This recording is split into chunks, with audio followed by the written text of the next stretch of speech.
EAGLES, Eagles.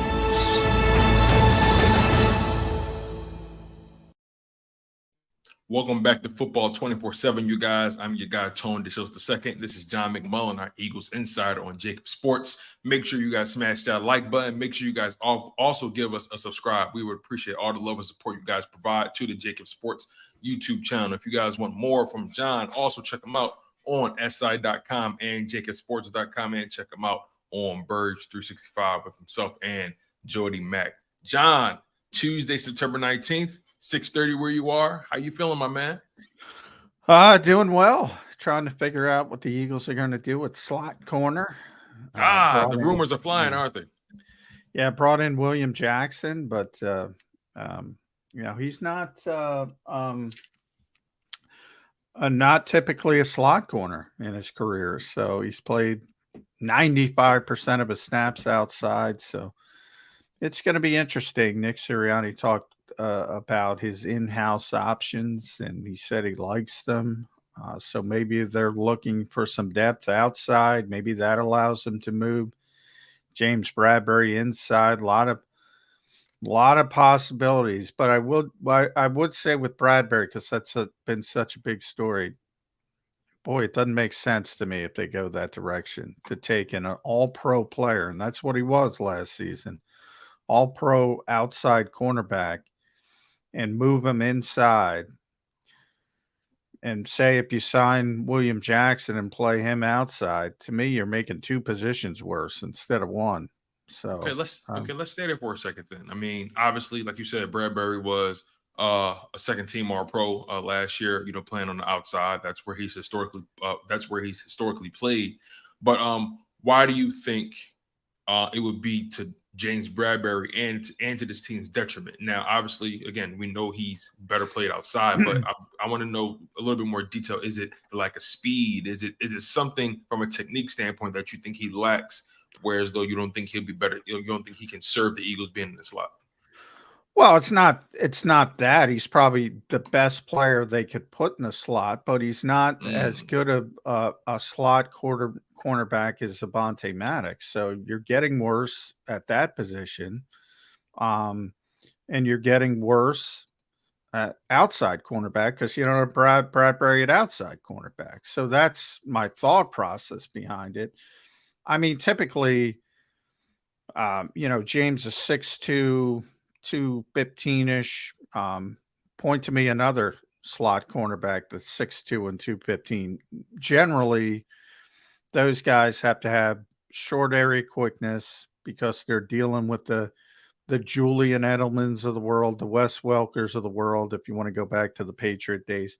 All these small, quick guys, option routes inside. That's why you have players like Avonte Maddox who excel in the slot.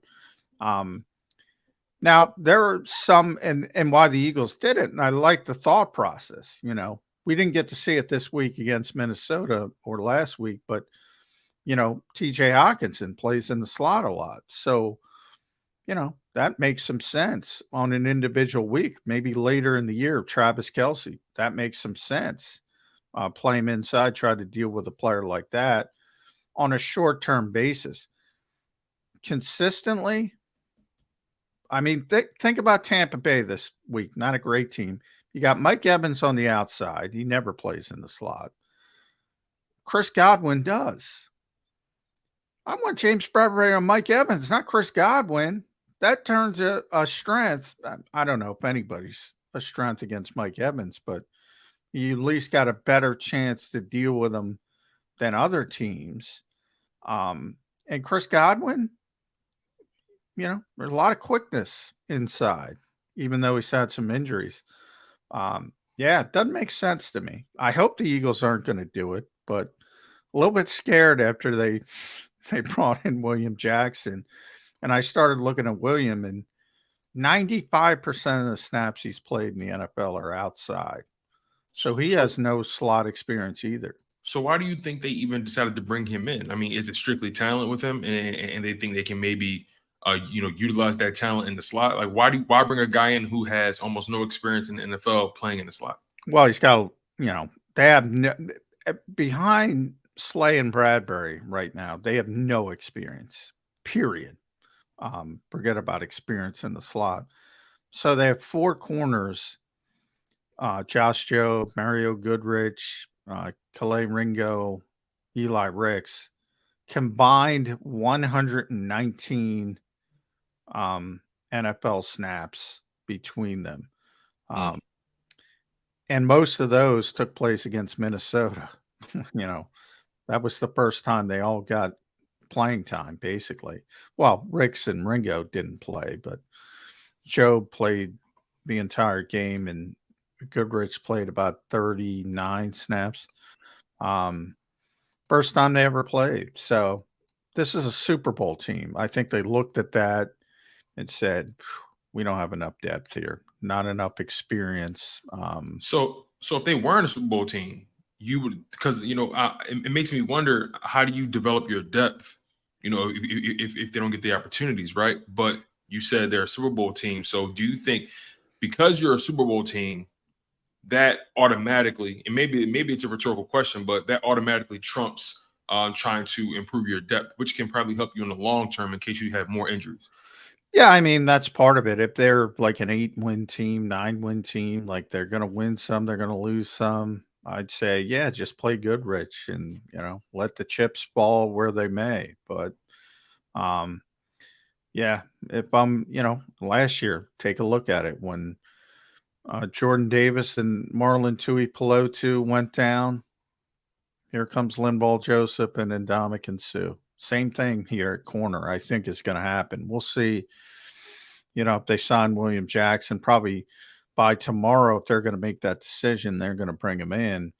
I would not feel comfortable having to roll out, Mario Goodrich and Josh Jobe. Never mind Eli Ricks and Calais Ringo. So despite that lack of experience in the slot, again, he still has 95% of his experience playing outside William Jackson III.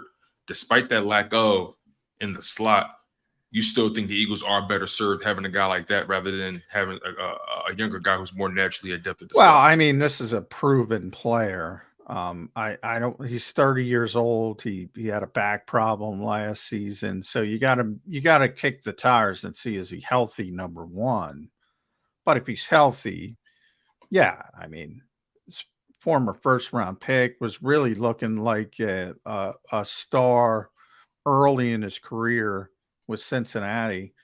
Got a big deal in Washington. Didn't play as well, but was competent.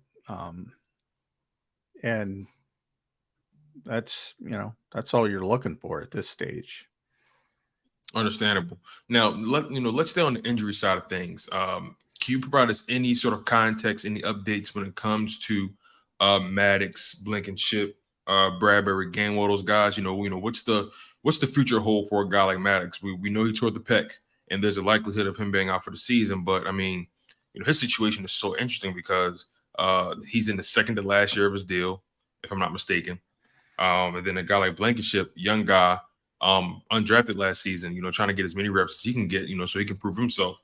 Bradbury just got paid in the offseason. Gainwell, a young guy who probably lost his lead back role to DeAndre Swift. Can you just give us any updates on that injury report as it stands right now? Well, the Eagles aren't getting back on the practice field till Thursday because it's a Monday game. So we're not going to have an injury update until Thursday. But Bradbury's going to play. I mean, if he, if it were a Sunday game last week, he might have had a chance to play, get through the protocol. You just can't get through it for a Thursday game. So he should be fine. Gainwell, Blankenship. I didn't see Kenny at all last week, so I'm not quite sure where he is. Reed looked like he could have played last week. I couldn't imagine he'd sit out another game. Probably, again, they were being cautious with him on a short week. And then Kenny, we're going to have to see on Thursday where he is. But, he's going to be involved. I think a lot of people, and Nick Sirianni said,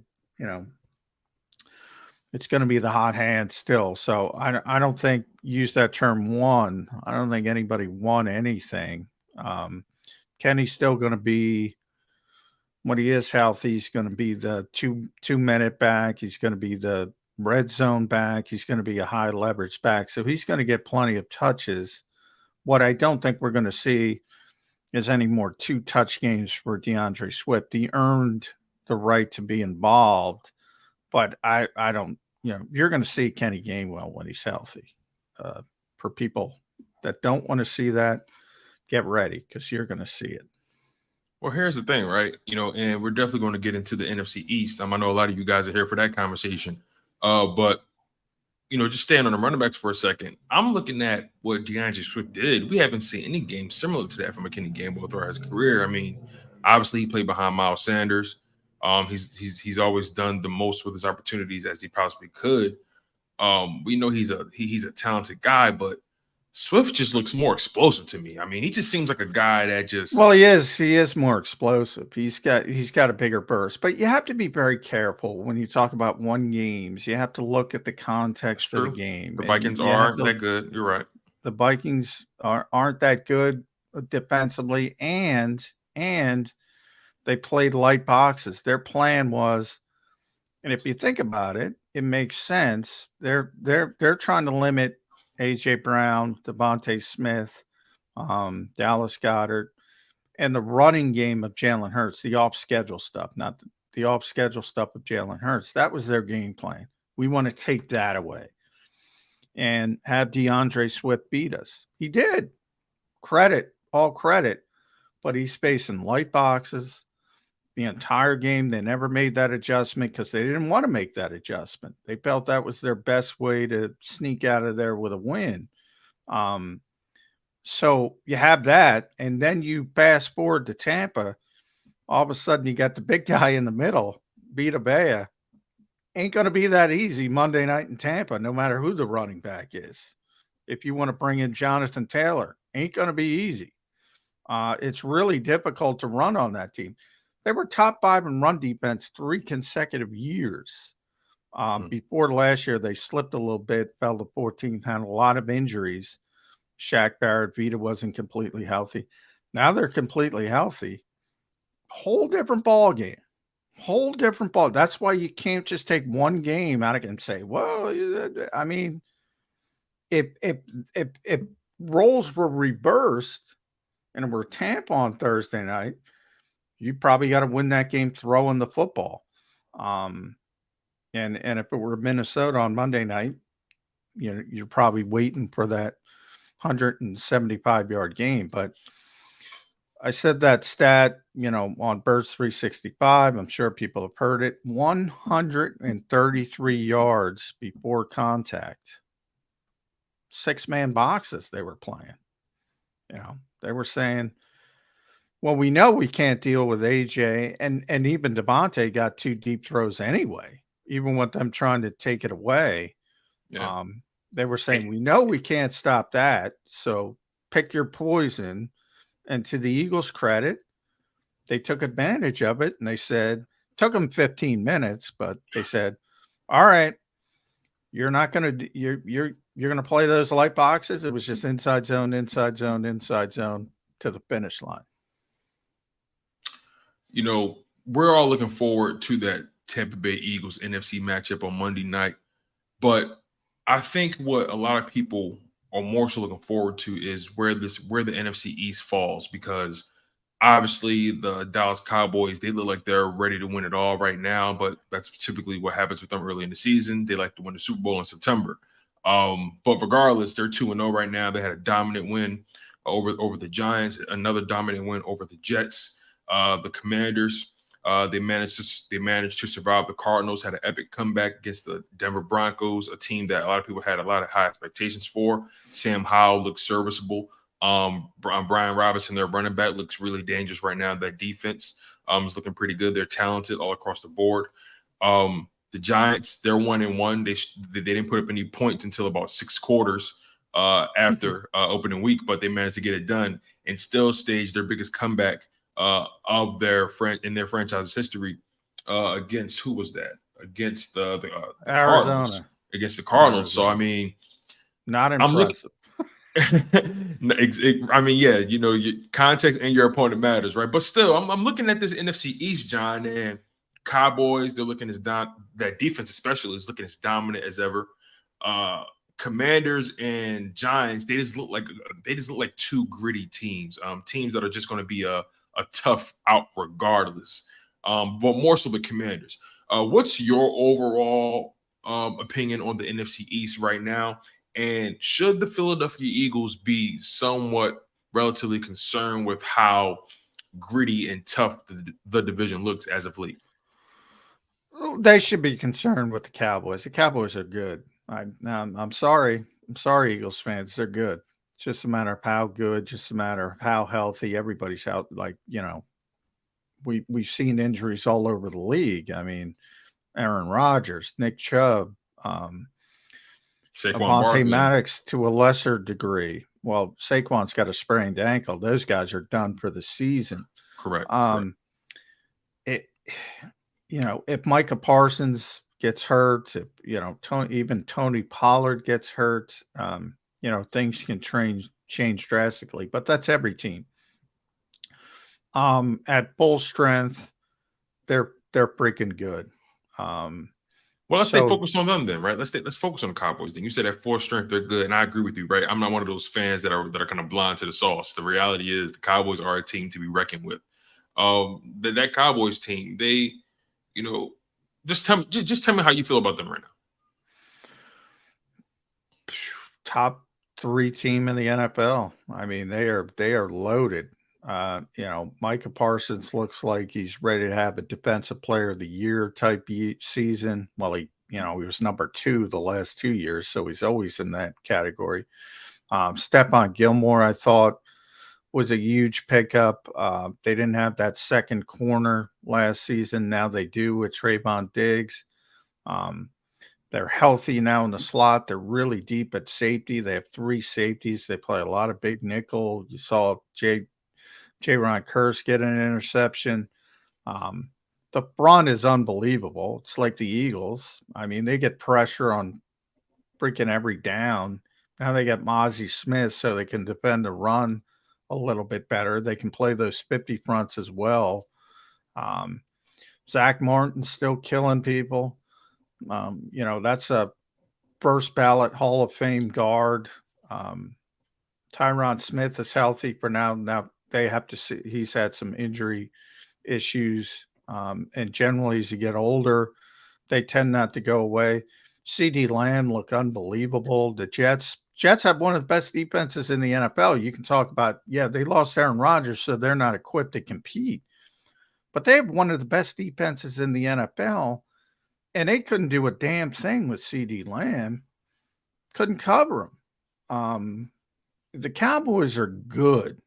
You know, when I say Jalen Carter's going to be a problem, the Cowboys are going to be a problem. And I know everybody hates him here, and I know they did this, they did that. They always come up small in the end. Well, hang your hat on that. I'll hang my hat on talent, and they have a ton of talent. The Giants, I'm not worried about at all. Giants are a bad football team. Okay. They overachieved last year. I thought that's the worst thing they could have happened to them, because now they've overpaid Daniel Jones. Mistake. Washington's sort of in the middle. It concerns me that Chase Young's finally healthy.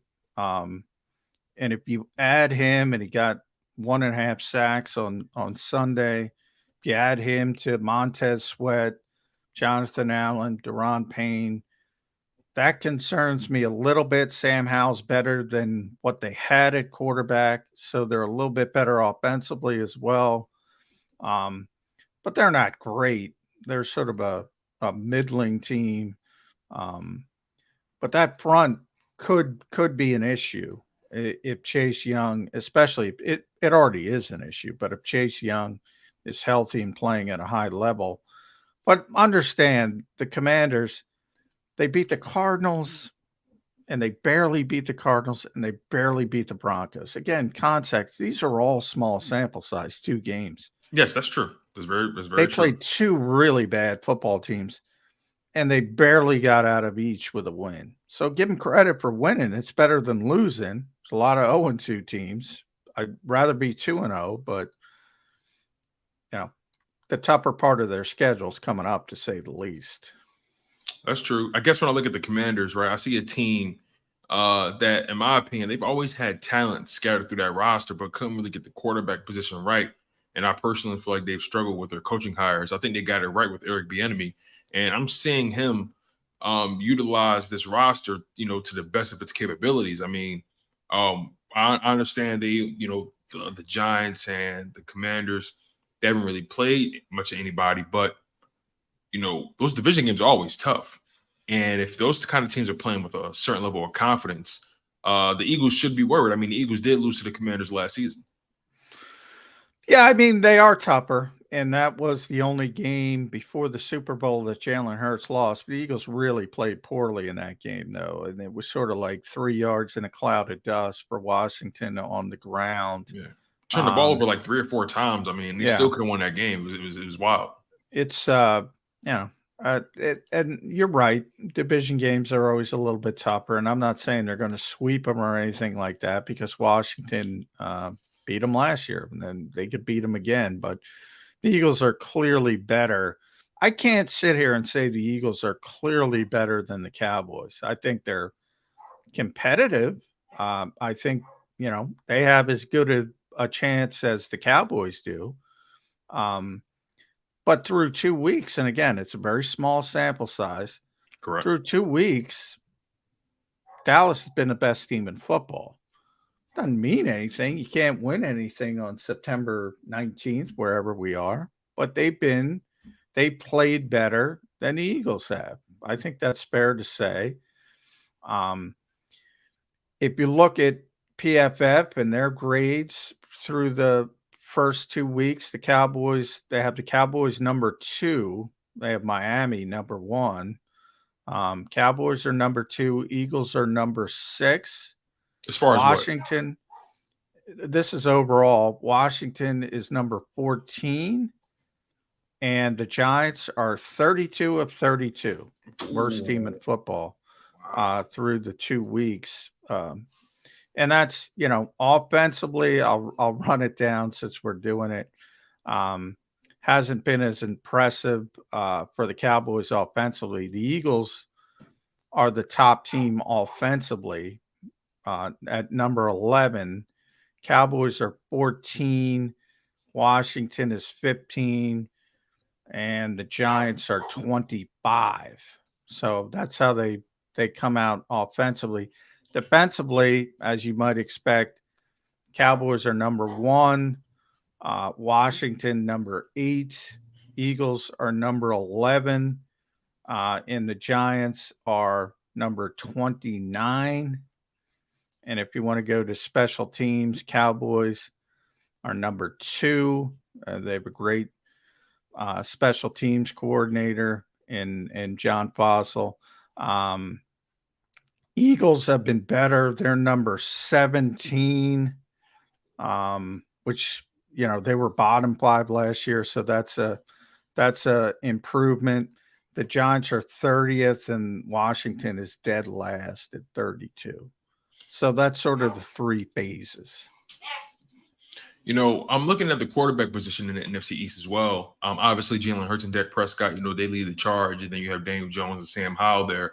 Both Jalen Hurts and Dak Prescott, they're kind of having similar starts to their 2023 campaign. Both quarterbacks are south of 400 yards passing. Both have 2 passing touchdowns. Obviously, Hurts has the 1 interception.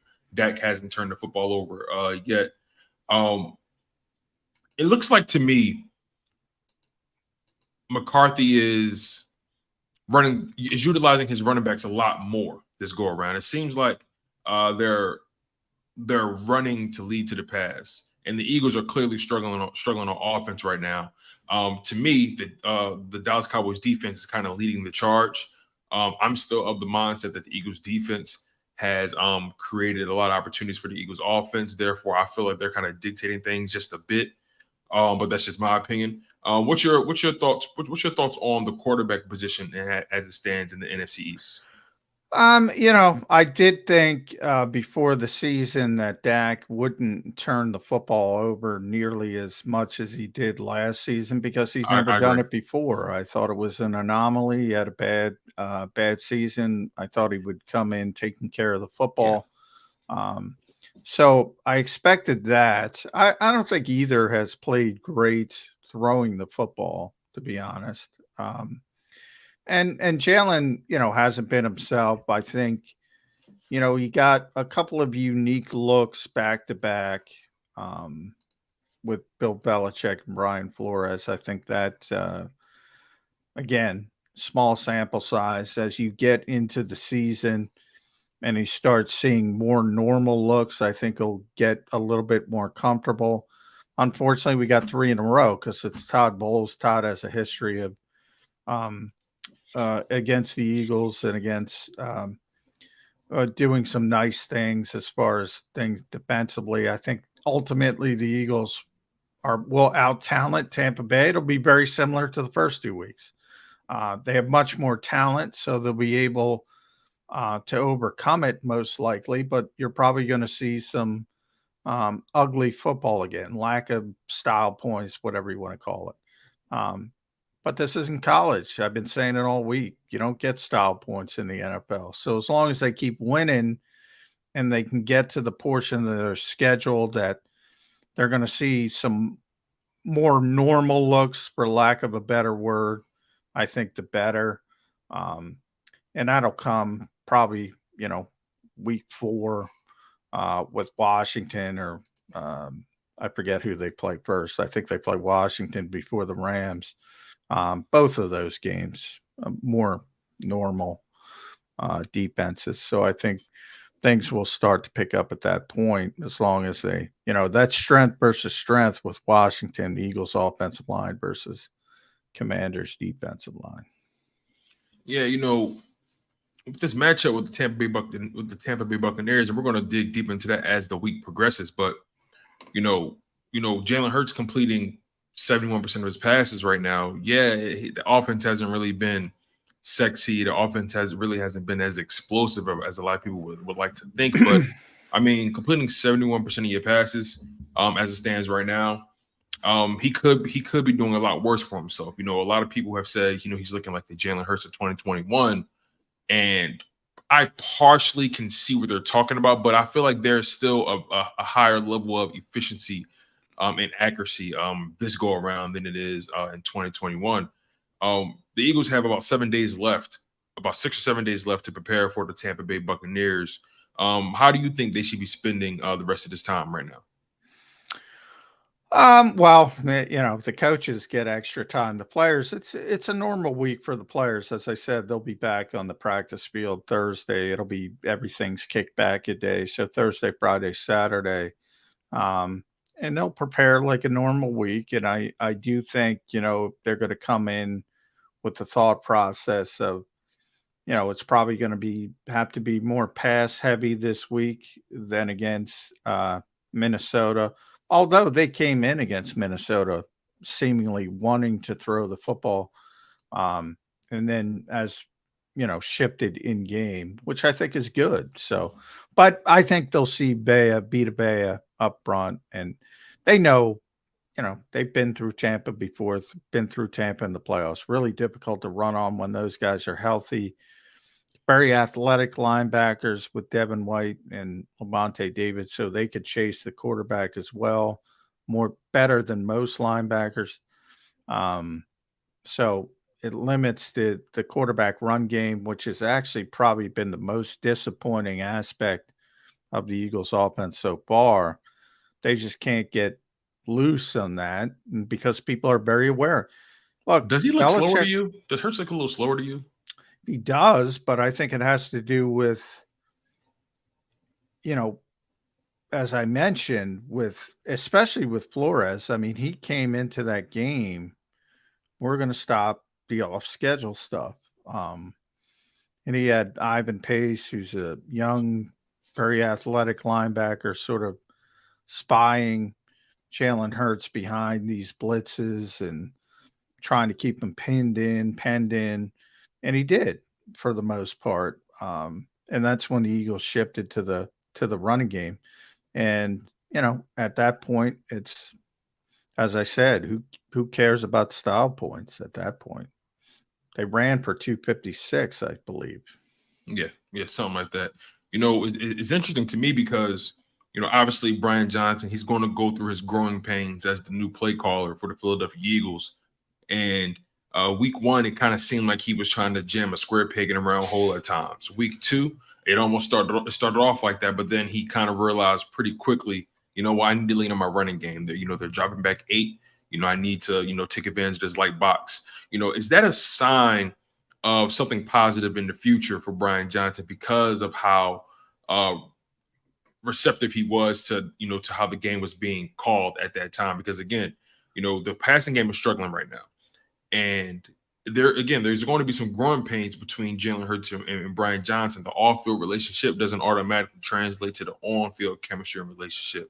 So do you think Brian Johnson's ability to read the flow of the game and lean on his running game is a positive sign for what's to come in this offense actually getting back on track? Yeah, I'm not concerned about that because Nick talks about it all the time. I mean, they have so many layers to this thing. And I don't know if it were Brian Johnson. Maybe Nick Sirianni said, hey, you know what? Light boxes. Let's go. Let's run the football. Inside zone. Maybe Kevin Patullo. Maybe Jeff Stoutland. They have so many layers. Alex Tanney, now the quarterback coach in Brian's old role. They have so many layers offensively, starting with the head coach, and it's his offense. They're going to be fine. That's about, the players and execution and things like that. I'm not worried about the play calling or whatever people get hypersensitive over. I can't stand the bubble screens for whatever reason. Like my criticisms of the offense have to do with like pressure. They're getting a lot of pressure because teams are trying to play the Eagles a different way because the way teams did it last year wasn't successful. So they've seen a lot more pressure over the first 2 weeks. They haven't handled it well. Typically, you have hot routes, you have sight adjustments between the quarterback and the receiver. The Eagles, and last year too, they deal with pressure with these stupid bubble screens, and but that's that how has to they be an deal with it. indictment. That has to be an indictment on the coaching staff, right? Because again, we've seen so many situations where the bubble screens are not working to deal with the pressure. It's just not. These defenses are crashing down on it. They know what's coming. It has to be an indictment on the coaching staff. That's on the staff as a whole. Right. And the reason I don't put it on Brian Johnson is because they did the same thing last year. But Steichen, correct. Yeah. So that's more of a Nick Sirianni thing. Is that a lack of creativity? Is that stubbornness? Some level of stubbornness? What do you think that is? Clearly we know what's going on. I think originally it was trying to help a young, growing quarterback who didn't have a lot of experience. But as Jalen Hurts gets more experience and more reps under his belt, you got to evolve. You got to continue to, put more things in the offense, put more options, put more things in place. For whatever reason, they haven't gotten to it yet. They need to get to it. You have, AJ Brown. Where are the slants with AJ Brown? I mean, that guy can't be covered on a slant pattern. If he is covered, he's still going to body you. Every cornerback in the NFL. Now the deep throws are still there. Jalen has a tremendous touch on the deep ball. He's developed it last season. You saw it with Devontae twice. One, he was wide open, but he's still got that touch on the deep ball. And one, AJ was brought back by a holding penalty on Rashad Penny, and it was a hold. Clear. The other one, clear, yeah. There was a PI on Minnesota they didn't call. So he's still really good on the deep ball. But yeah, they need to evolve how they handle pressure a little bit better. And that to me that's a coaching staff problem, starting with Nick Sirianni. It's not a Brian Johnson problem. And the only reason I say that is because it was the exact same thing as last year. That's why I can't blame it on him. Understandable. Final question of the evening for you, John. You're really good with noticing the mechanics of the quarterback. I mean, you're one of the people who pointed out how, Carson Wentz, he had a massive regression, after guys like Coach DeFilippo left at the quarterback position, Frank Reich left. He didn't go back to his offseason quarterback coach. I think it was Tom House or something like that. We know Jalen Hurts employed Tom House going into the previous season. I'm not sure who he worked with this past offseason. Yeah, it's Adam Daydew. I don't know how to pronounce. I believe who works with Tom House. Okay. So a Tom House associate. Okay. And he was back this year, so he continues to work with Adam, and yeah, that was a good thing because Carson did it once and didn't go back. So here's my question then: have you noticed anything? Because we talked about the play calling, we talked about Jalen Hurts seeing the field or whatever. Is there anything from a fundamental or a technique standpoint that you're seeing different from Jalen Hurts in comparison to last season and this season? They say the quarterback position is built from the feet up and not the opposite. So have you noticed anything different with his feet, his hips, his body language as he approaches year 4? Not mechanically. I think he's fine. I think the issue has been the uncertainty. I think he's not seeing things as clearly. And I think because he's getting different looks. Nick talked about this. He was going to see different things because what people tried last year didn't work. And they were going to go about things differently. And I think he struggled a little bit with some of the looks he's getting, particularly pressures, because, I heard a lot of people say the Eagles' offensive line didn't pass block well. Well, technically, if you look at the grades they got, they pass blocked really well. Now, the running backs did not. And that's the part people are kind of excluding when they talk about it, correct? Yeah. But as far as pressure goes, and I used to talk about this with Frank Reich all the time. And Frank played quarterback for a long time. A lot of times the quarterback is responsible for that last, blitzer, the unaccounted for blitzer. That's the quarterback's responsibility. You have to know it's coming. You have to know where to go. And it's all factored in, and Nick talked about this on Monday. He mentioned one play where the receiver ran the wrong route, wasn't right at the depth. So it could be, I brought up the penny, DeAndre Swift, for all his success running the football, his PFF grade in pass blocking was under 20, which is abysmal. Wow. So he was not good in that aspect of the game.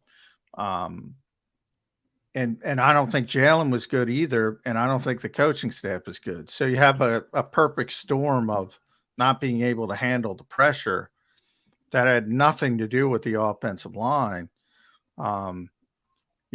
Quarterback, backs, receivers, coaching, site adjustments, getting the football out on time. All that stuff factors into it. And I think people say, well, so-and-so came off the right side. Danielle Hunter got 3 sacks. And they say, well, so-and-so got beat. It's not necessarily the case, especially when you're generating blitz pressure and there's an unaccounted for rusher. Yeah, you guys heard it here first. Look, at the end of the day, man, this thing is a work in progress. We should have expected some growing pains, right? With Jalen Hurts and with the new play caller. As much as we want to put a lot of stock into that off-field relationship with Brian Johnson and Jalen Hurts, the reality is they have to nurture and create and forge this new symbiotic relationship on the field, right? You know, between quarterback and play caller, and it's going to be really interesting. It's going to be really interesting to watch unfold because Brian Johnson, he's called plays on a college level, but can he do it over a 17-game, potentially a 20-game span for the Philadelphia Eagles? Can he maximize Jalen Hurts' skill set, right? Can Nick Sirianni continue to have trust in Brian Johnson? So much is left to, you know, unfold. So much is left to be seen. On top of that, this defense, I mean, you know, they've been forcing some turnovers. They've been really opportunistic. So it's going to be really interesting to see how this defense continues to develop and continue to gel, even though they're battling a lot of injuries on that side, especially with the linebacker room and with the secondaries. But again, you guys, we're going to discuss the Tampa Bay Buccaneers as the week progresses. You guys are going to see John and I 2 more times this week on Football 24/7 to give you guys some pretty great analysis and observations and takeaways. Any final words, John, before we get out of here? Anything you're working on SI.com, JAKIBSports.com, anything you want to put out there? Long week waiting. We're on William Jackson watch, and if it's not William Jackson, maybe it's somebody else. I brought up Chris Harris. The Eagles brought in a bunch of players, by the way, beyond just William Jackson to take a look at today. They brought in a tight end, E.J. Jenkins. They brought in a couple of running backs, Brian Koback, John Kelly, a couple of linebackers, Isaiah Moore, Ellerson Smith, former 4th-round pick of the Giants, by the way. So they're always looking to upgrade the back end of the roster. But, yeah, slot position is going to be interesting. I go back to last year. They gave Marvin Wilson one chance in Houston when Jordan Davis got hurt, Marlon Tuipulotu. Don't remind me of that game. He did not play well, and they went and got Linval Joseph and Ndamukong Suh. I think Mario Goodrich might get one shot in Tampa Bay, and sink or swim, Mario. Hey, and it's straight like that, man. Luigi can't save you, Mario. So it's gonna be really exciting to see. You know, no Mrs. Peach, you know, no Toad, no stars are coming to save you, no mushrooms. You got to roll out there by yourself, man. So it's gonna be really exciting to watch you guys. Smash that like button. Make sure you guys are subscribed to the JAKIB Sports YouTube channel. Check out John McMullen every morning at 8 a.m. on Birds 365 with his partner in crime, Jody Mack. Also, check out Derek Gunn and Rob Ellis on Sports Take and Dan Cilio on the National Football Show. Make sure you guys are always locked in on the pre, post, and halftime show featuring Seth Joyner, Mike Missinelli, John McMullen, Derek Gunn, Mark Cilio had The Rock, by the way. Sure did. Yeah, man. Let's promote that as well, too. Make sure you guys go check out Dan Cilio's interview with The Rock as well, man. That was pretty cool. I produced that segment myself. It was pretty cool to see. So, yeah, make sure you guys liking all the content we got coming up. Like I said, that pre and post and halftime show featuring a lot of talent, man. Can't forget Kayla Santiago, Mark Forzetta, Bill Colarulo. Can't forget those people as well. A lot of people putting in a lot of work here. Also, the Philly Godfather has some content pumping on JAKIB Sports as well, giving you all your betting insights, all your betting knowledge. Check out the Philly Godfather as well. So again, smash that like button. Stay locked in on JAKIB Sports, you guys. I'm Tony DeShields II. He's John McMullen, and you were locked in on Football 24/7. Take care.